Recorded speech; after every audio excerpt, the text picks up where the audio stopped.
I've always loved creepy abandoned places. There's something about the decay and forgotten memories that draws me in. So when my friend Dan suggested we check out the old asylum on the edge of town, I was thrilled. The Willow Hills Asylum has stood empty for decades.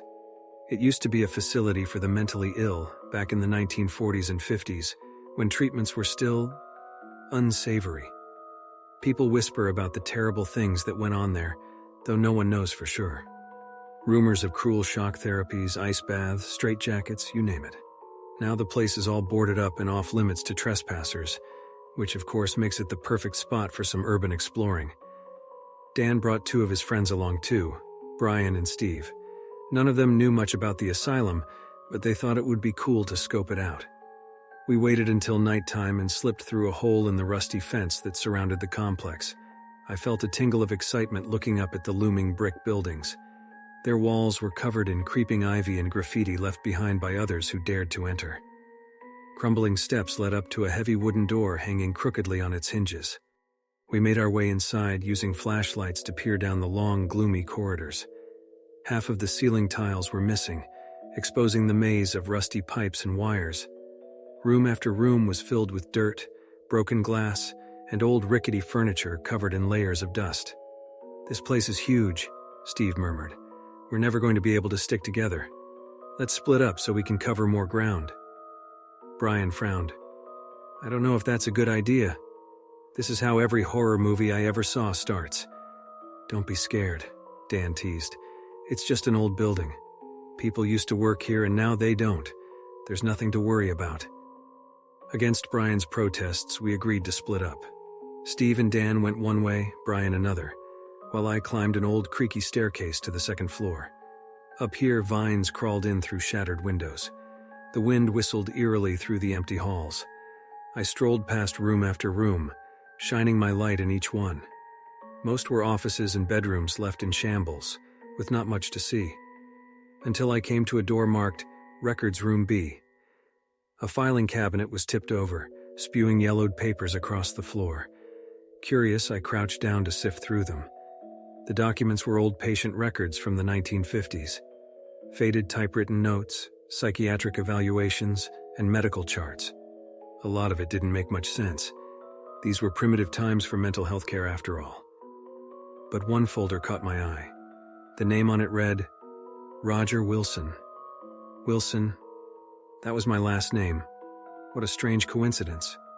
I opened the folder carefully, not wanting the delicate pages to tear. Inside was a photograph of a young boy paper-clipped to a stack of notes. He looked just like me at that age. Dark hair and green eyes. The resemblance was uncanny. I skimmed the psychiatrist's scrawling handwriting. Phrases jumped out at me. Brian continues to have trouble distinguishing fantasy from reality. Keeps having night terrors about a shadow man who wants to hurt him. Difficulty making friends at school. Prefers to play by himself. Draws disturbing images of his family dying in a fire. ADHD diagnosis as a child. My hands started to shake. This wasn't just some boy who looked like me. This was me. Every detail matched my own childhood perfectly. But why was my file here in this abandoned asylum? Page after page described my life. The quirks my family teased me about. The way I talked to myself as a kid and lined up my model cars just so.